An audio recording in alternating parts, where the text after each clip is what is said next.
네, 지금 저희 지금 사도행전을 배우고 있습니다. 지금 사도행전에서는 예수님께서 승천하시고 그 승천하신 이후에 교회가 어떻게 이루어져 가는지에 대한 그 역사들을 우리가 함께 살펴보고 있습니다.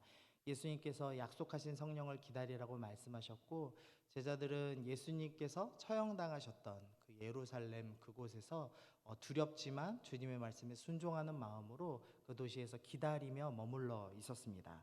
그러자 예수님께서는 약속하신 성령을 오순절날 보내시고 예루살렘 교회, 우리가 초대교회라고 부르는 그 위대한 교회가 세워지는 모습을 보게 하셨습니다. 교회가 성장하기 시작하자 사탄이 가만히 있을 리가 없습니다. 그래서 사탄은 계속해서 공격을 시작합니다. 그래서 외부의 공격과 내부의 공격이 번갈아 가면서 계속되는 것을 볼 수가 있습니다. 먼저는 베드로와 요한이 이제 미문에 앉았던 앉은뱅이를 고쳐줬죠. 그랬더니 장로와 서기관들 대제사장이 모여서 예수의 이름으로 가르치지도 말라라고 얘기하면서 그들을 협박하던 장면을 보았습니다. 협박하였지만 제자들이 굴복하지 않았고 오히려 서로 물건을 통용하고 나누며 더 복음을 힘있게 전했던 모습을 보았습니다. 그러자 이제 사단은 내부에서 공격합니다. 아나니아 삽비라를 대표로 해서 그들 안에 있는 위선, 높아지고 싶은 마음들을 드러내죠. 그럴 때 하나님께서 하나님은 결코 속일 수 없고 하나님 앞에서 위선을 떨 수 없다는 것, 그 초대교회가 거룩함을 유지할 수 있도록 본보기를 보이심으로 내부의 공격을 또한 차단하시는 모습을 살펴보았습니다. 그러자 다시 이제 외부에서 또 공격이 옵니다. 그래서 이번에는 사도들을 감옥에다 가두고 그런 다음에 감옥에서 꺼내서 채찍질을 하고 예수의 이름으로 도무지 말하지 말라라고 하면서 놓아주는 장면이 있었습니다. 이제는 협박이 아니라 실제적인 이제 폭력이 시작됐습니다. 그런데 사도들이 여기에 굴복하는 것이 아니라 오히려 예수님의 이름으로 핍박받는 자가 된 것에 대해서 감사하는 마음으로 오히려 돌아가는 놀라운 모습들을 보여줬습니다. 그러자 이제 믿는 사람들은 더 힘이 있게 주님의 말씀을 전하고 또 믿는 사람들을 보던 아직은 믿지 않는 그 외부의 예루살렘 사람들이 그 사람들의 행동을 너무나 기뻐했지만 초대교회 성도들의 모습을 너무나 기뻐하고 좋아했지만 같이 있는 것, 상종하는 사람이 없다라는 표현을 5장 12절에 쓰는데요. 이제 위에 있는 이 지도자들이 두려워서 감히 상종하지는 못하는 폭력이 시작됐기 때문에 이제는 교회와 쉽게 교제하지는 못하는 그런 이제 어려운 모습들을 보여주고 있습니다. 그래서 지금 외부의 공격, 내부의 공격, 외부의 공격, 내부의 공격 이게 계속 반복되는 모습으로 사탄이 이 초대교회를 흔들려는 모습들을 보여주고 있습니다.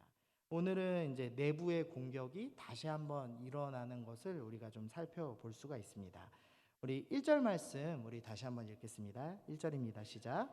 그때 제자가 더 많아졌는데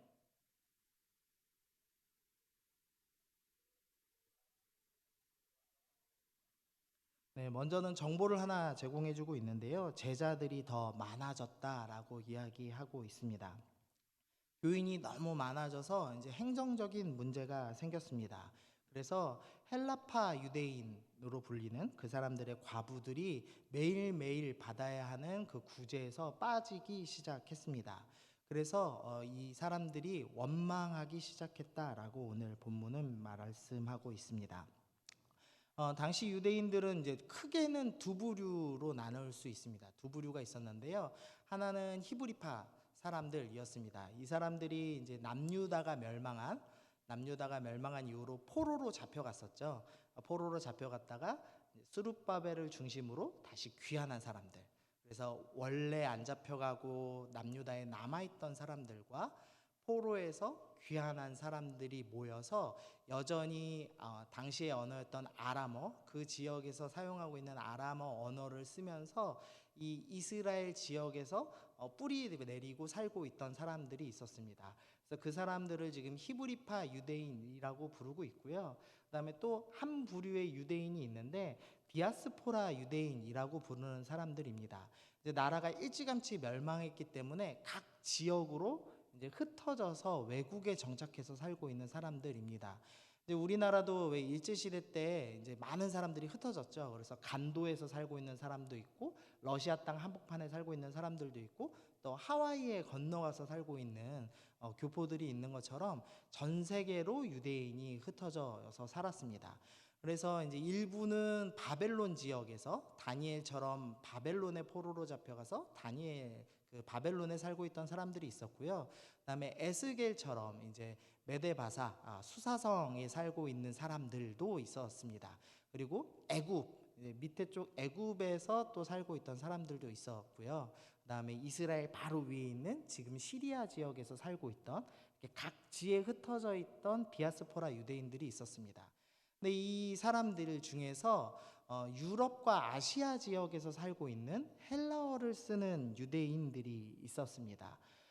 당시에는 우리 지금 문화로는 좀 이해가 안 되지만 유럽에 살고 있는 사람들이 더 천한 사람들이었고 바벨론이 더 이렇게 선진국이었습니다. 그러니까 페르시아나 바벨론에 살고 있는 사람들이 나름 선진국의 뿌리박은, 그러니까 지금 우리로 따지면 미국 LA에 살고 있는 사람들이고요.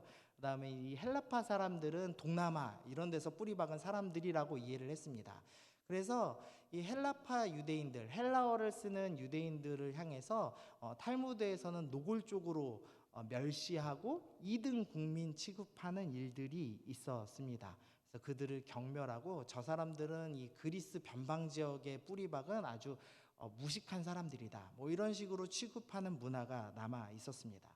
그래서 역사적으로 이 헬라파, 헬라어를 쓰는 유대인들은 이등 국민 취급을 평소에도 받고 있었습니다.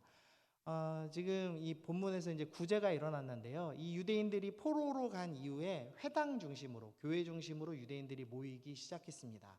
근데 이 포로로 살다 보니까 가난한 사람들도 있고 어떻게 자기 수완에 나름대로 수완을 발휘해서 부자가 되는 사람들도 있었겠죠. 그래서 이 부자들이 매주 금요일마다 이제 안식일 전날이죠. 금요일마다 두 명을 뽑아서 교회에 두 명을 뽑아서 이 시장과 각 성을 돌면서 유대인들에게 구제헌금을 걷었습니다.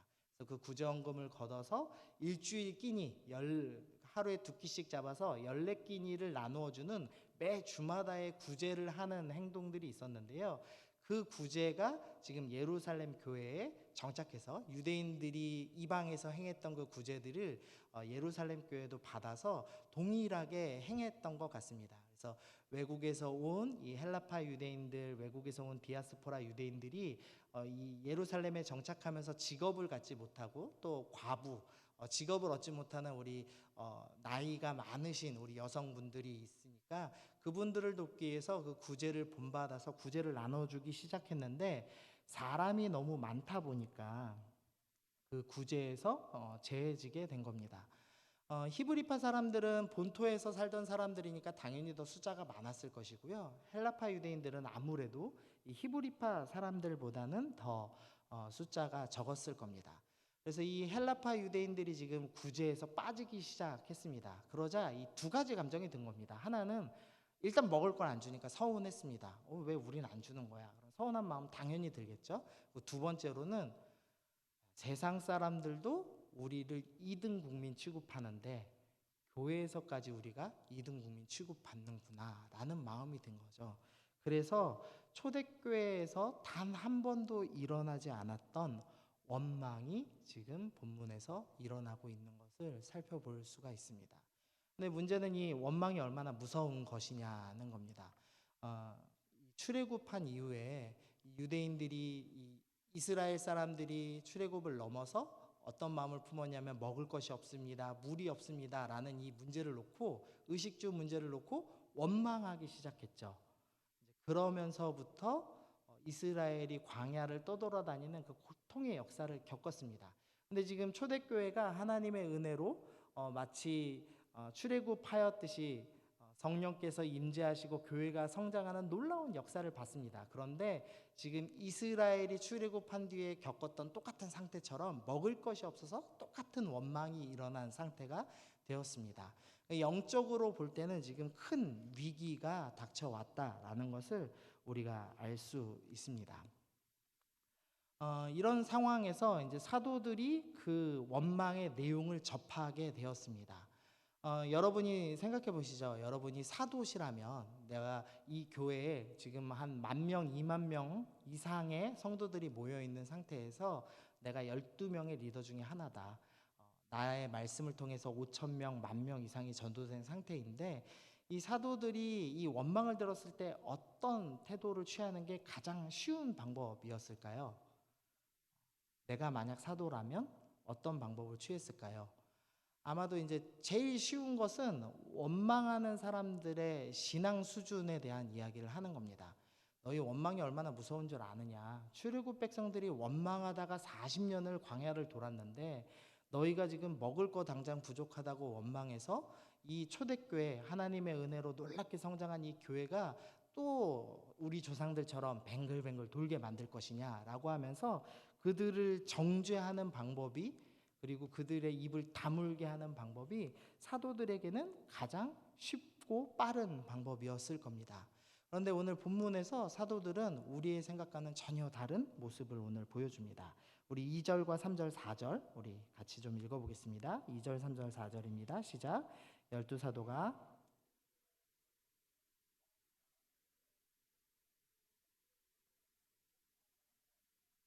형제들아 너희 가운데서 성령과 지혜가 충만하여 칭찬받는 사람 7을 택하라.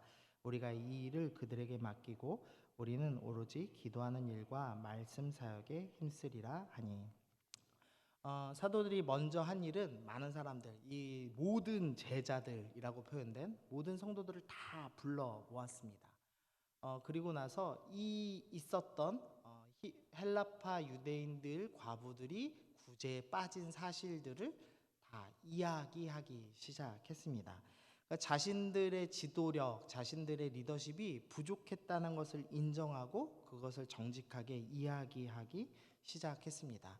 지금 사도들은 놀라운 신앙인들이었고 정치권에 집중을 받고 있는 사람들이었고 이 사람들 말씀 한마디 한마디를 통해서 수천 명이 전도되고 있던 상태였습니다.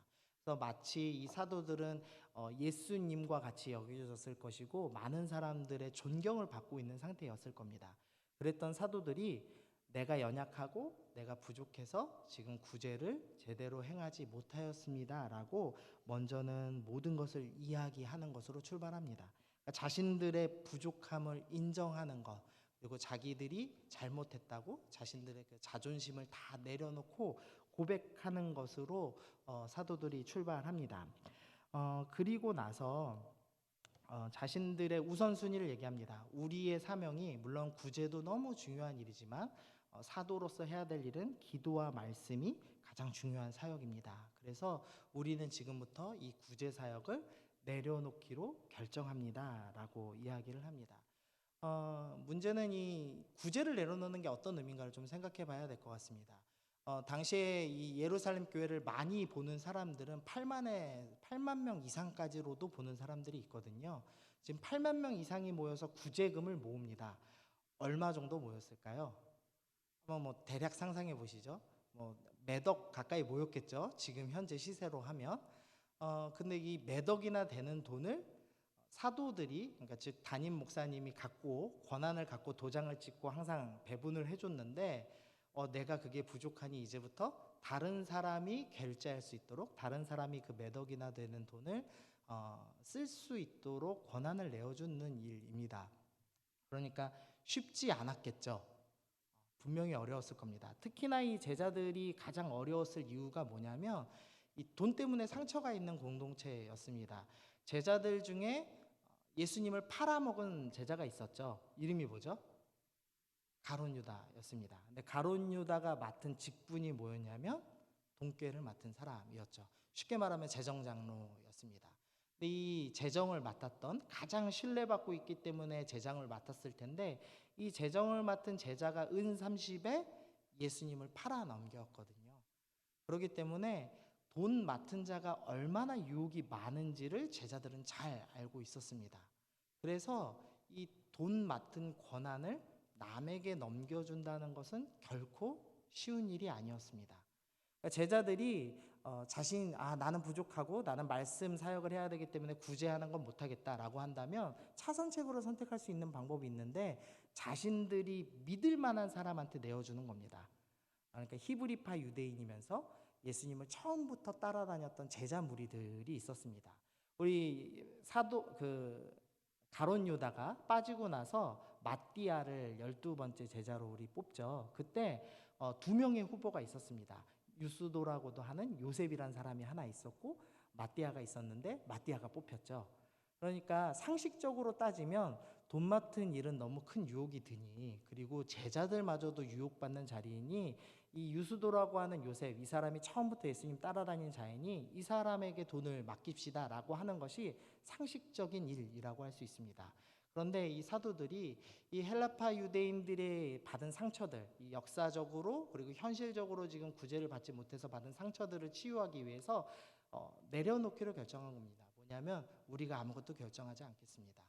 여러분이 결정하십시오라고 자신들의 모든 기득권을 다 내려놓기로 결정했습니다. 그러니까 자기들이 자존심, 자기들이 잘못했습니다. 나의 부족함을 인정하고 자존심을 다 내려놓았고 자신들이 갖고 있는 그 기득권을 다 내려놓고 여러분들이 결정하십시오라고 이야기하기 시작했습니다. 그러자 이제 성도들이 대처합니다. 우리 5절 말씀 읽어보시겠습니다. 시작. 온 무리가 이 말을 기뻐하여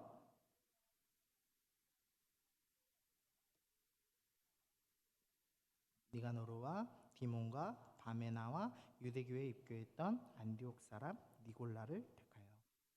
먼저 성도들은 이 사도들의 대처에 기뻐합니다. 사도들이 모든 걸 다 내려놨구나, 우리에게 겸손하게 모든 권한을 맡기고 있구나 라는 것에 대해서 이 성도들이 매우 기뻐하기 시작합니다. 그러자 성도들이 7을 택하였습니다. 그래서 7 집사님들을 택하는데, 우리는 지금 이제 스데반과 빌립과 해서 쭉 7명이 나오는데 우리는 알 수 없지만 이 원어로 보면은 전부 헬라식 이름을 가진 사람들입니다. 학자들마다 조금씩 의견은 다르지만 확실한 것은 헬라파 유대인이 더 다수였을 것이다, 또는 전부가 다 헬라파 유대인이었을 가능성이 높습니다. 그리고 마지막 한 사람은 어떤 사람이냐면 유대교에서 입교했던 이 안디옥 사람이 나오죠. 이 안디옥 사람이라는 말은 외국인이라는 말입니다. 그러니까 7명의 모든 구제금을 책임지는 집사님들을 뽑는데 그 중에 마지막 7번째 사람은 외국인을 세우는 겁니다. 그러니까 이 절대 다수의 히브리파 사람들이 예루살렘 교회를 이루고 있었을 것인데 사도들이 먼저 자신들의 모든 권한과 기득권과 자존심을 다 내려놓고 우리가 부족했습니다, 우리가 다 내려놓겠습니다, 여러분이 결정하십시오라고 결정하기 시작했습니다. 그리고 우리는 우리의 본분대로 기도와 말씀 사역에만 집중하겠습니다 라고 결정했습니다. 그러자 성도들이 자신들이 갖고 있던 그 원망, 그리고 역사적으로 2등 국민인 헬라파와 우리는 이 원래 땅을 지키고 있었다는 그 히브리파의 그 묘한 갈등, 그것들을 다 내려놓기로 결정한 겁니다. 그래서 다수인 히브리파 사람들이 헬라파 유대인 사람들을 자신들의 리더로 구제금을 책임지는 집사님들로 선발하기 시작합니다. 그러면서 또 하나 생각한 게, 헬라파 유대인이 이 정도로 소외받는다면 외국인 중에서 입교한 기독교에 입교한 예수님을 믿은 사람들은 얼마나 더 소외되겠는가, 우리가 가장 소외되는 이 사람들까지도 고려해야 되겠다 생각을 해서 아예 외국인 출신의 신앙인 한 명을 집사로 임명하는 결과가 나옵니다. 사도들의 내려놓음이 어떤 결과를 낳았냐면 성도들의 내려놓음으로 이어지게 되었습니다. 우리 7절 8절 우리 함께 읽어보시겠습니다. 시작. 하나님의 말씀이 점점 왕성하여 예루살렘에 있는 제자의 수가 더 심히 많아지고 스데반이 은혜와 권능이 충만하여 큰 기사와 표적을 민간에 행하니. 원망으로 이 본문이 처음에 시작했습니다. 그런데 이 결말이 어떻게 되냐면 하나님의 말씀이 점점 왕성하여졌다라고 나와 있습니다. 하나님의 말씀이 막을 수 없을 만큼 강력한 힘을 가지고 퍼져 나가기 시작합니다. 그래서 제자의 수가 더 심히 많아졌다라고 표현합니다. 근데 얼마나 많아졌느냐에 대한 표현을 하면서 허다한 제사장 무리도 이 도에 복종하였다라는 표현을 하고 있습니다. 어, 이 성경에 보면은 이제 제사장 무리들 그리고 사두개인이라고 부르는 무리들이 이제 복음서에 종종 등장합니다. 네, 저도 이제 처음 이 본문 연구하면서 알게 됐는데요. 바리새파, 바리새인들을 표현하는 본문 그 말씀이 100번 이상 등장한답니다. 근데 사두개인을 묘사하는 단어 그 본문이 몇 번 등장하냐면요. 딱 14번밖에 안 나옵니다. 사두개인들은 예수님이 계실 당시에 단 한 번도 전도된 사례가 나오지 않는 무리들입니다. 이 사두개인들은 귀족층이라고 생각하시면 쉬울 것 같습니다. 이 로마 전에 있던 마카비 왕조의 귀족층을 이루고 있던 사람들, 나름의 기득권을 누리고 있던 사람들이었기 때문에 예수님이 복음을 전하기 시작할 때 바리새인들은 그 복음을 받아들인 사람들이 상당수 있었지만 사두개인들은 제사장 출신들은 예수님이 전도하실 때도 전도된 사례가 복음서에 전혀 등장하지 않았습니다. 그런데 오늘 사도들이 자신의 특권을 내려놓기를 결정하고 성도들이 사도들의 모습을 보고 자신들도 그 특권을 내려놓기 시작할 때 기득권을 가지고 있던 귀족층을 형성하고 있던 이 제사장들이 저 모습을 보니까 우리도 우리의 기득권을 포기하고 이제는 예수님을 영접해야 되겠다. 이 결심을 하고 허다한 제사장 무리들이 자신들의 모든 기득권을 내려놓고 주님을 영접하는 결과를 낳았다라고 이야기하는 겁니다. 지금 이 사도들이 내려놓기 시작했습니다. 그러니까 무슨 일이 일어났냐면 히브리파와 헬라파 사이에 있는 문화적 차이, 그리고 역사적인 갈등, 그리고 언어적 차이를 뛰어넘어서 복음의 힘이 그 모두의 마음을 내려놓고 복음에 온전히 순복하게 만들었습니다. 그러자 예수님 계실 때에도 쉽게 마음을 열지 못하던 그 제사장들, 그 기득권을 갖고 있던 그 무리들이 자신들의 모든 기득권을 내려놓고 자신들의 모든 생계를 다 포기하고 예수님을 믿기로 결정하는 일들이 일어납니다. 복음 앞에서 모든 것을 내려놓기 시작할 때 복음이 역사와 문화와 언어와 계층과 종파를 다 뛰어넘어서 역사하는 놀라운 능력을 보여주기 시작했습니다.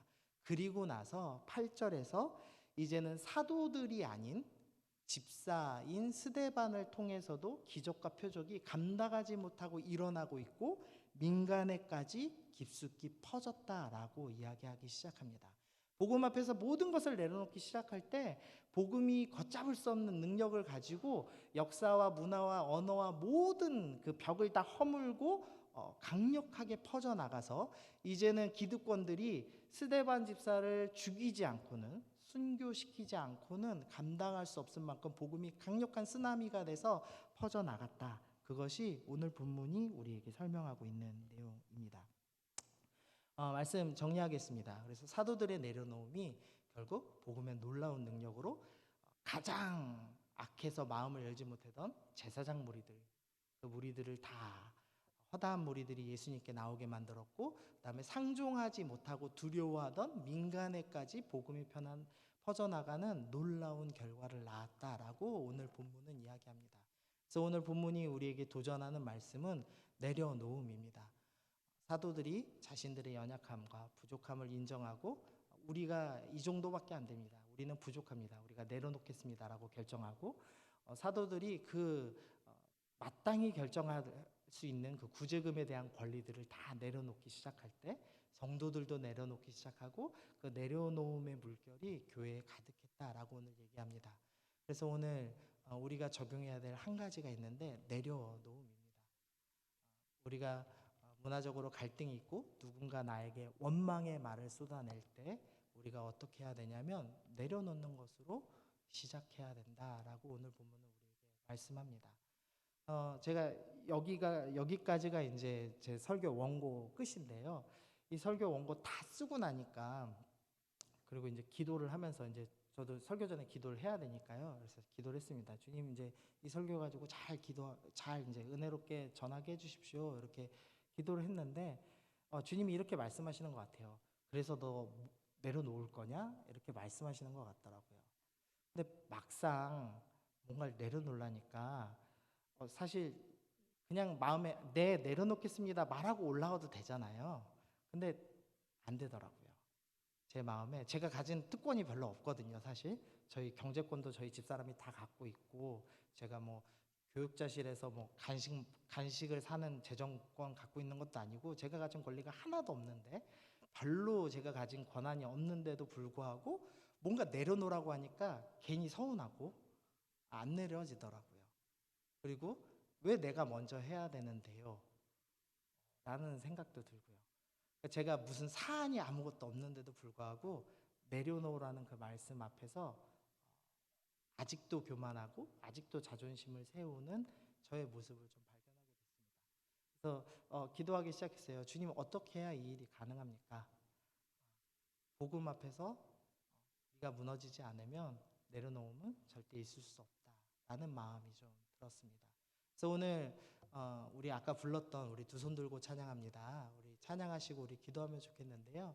우리 나 주님만을 섬기리 헛된 마음 버리고 성령이여 내 영혼 충만하게 하소서라고 하는 그 가사들을 기억하면서, 주님, 내 힘으로는 나의 자존심, 내 욕망, 내가 높아지고 싶은 그 마음들, 내가 가진 그 작은 권리들을 내려놓을 수가 없습니다. 성령께서 날 다스리시지 않으시면, 성령께서 나를 충만히 역사하시지 않으시면 나는 아무것도 내려놓을 수 없는 욕심 덩어리인 죄인입니다. 이렇게 고백하시면서, 하나님, 오늘 우리 가운데 충만한 마음 주셔서 우리 가운데 작은 자존심 하나, 우리의 더러운 욕심들 하나 다 내려놓고 주님 앞에 먼저 순복하며 나아가는 우리가 되게 하여 주옵소서. 우리 그렇게 기도하고 찬양하며 오늘 나아가시면 좋겠습니다. 우리 두 손 들고 찬양합니다. 우리 함께 찬양하시겠습니다.